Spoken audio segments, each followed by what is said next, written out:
It's a beautiful morning today in Bangalore, outskirt of Bangalore, where my garden is situated. And this side is our green border zone. I have planted lot of species here on the side of the compound wall. All kind of forest species I have crammed into it. And then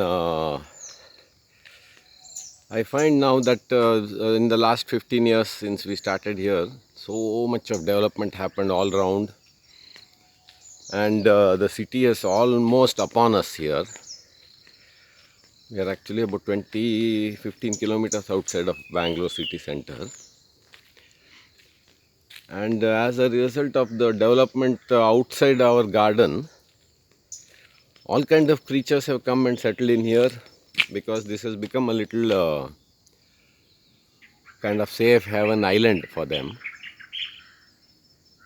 And including some of the quite rare birds like this. There's one variety of hornbill that lives in our garden, and that tail wagging little bird, and lots of little birds.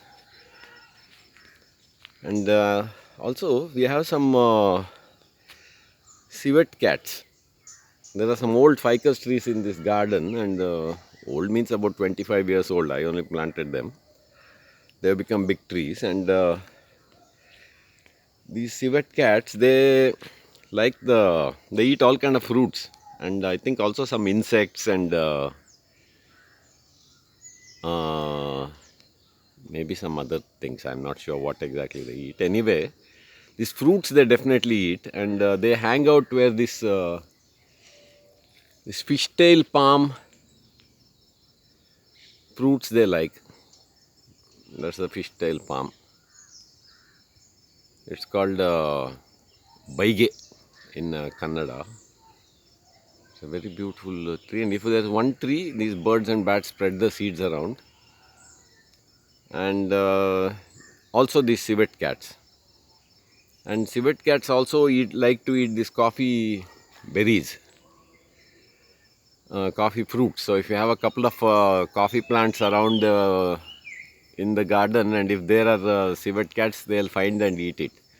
That's how they make that some special coffee out of that coffee seeds that these civet cats eat, and then they poop out.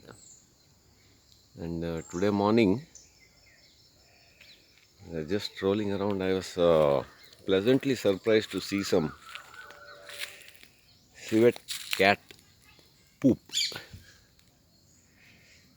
Normally, you can make out by this kind of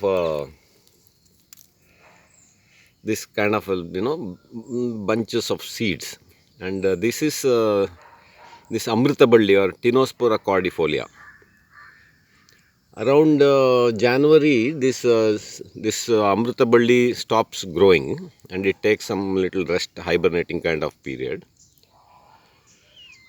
And then after around Shivaratri, they flower and fruits come out, red berries that are edible. Lot of birds like them, and that's the main way this amritaballi gets propagated.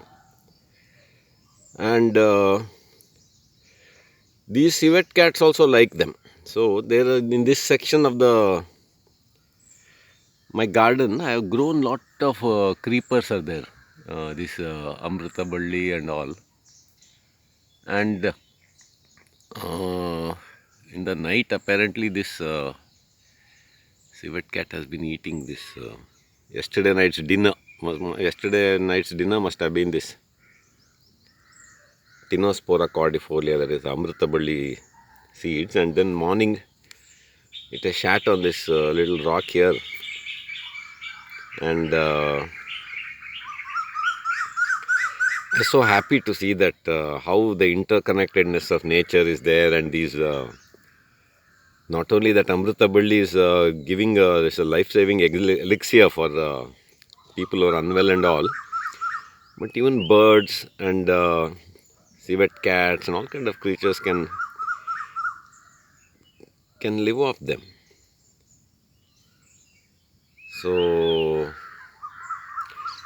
in your garden or in anywhere, if you see this kind of little lumps of seeds, you can be sure that there's a civet cat family somewhere nearby.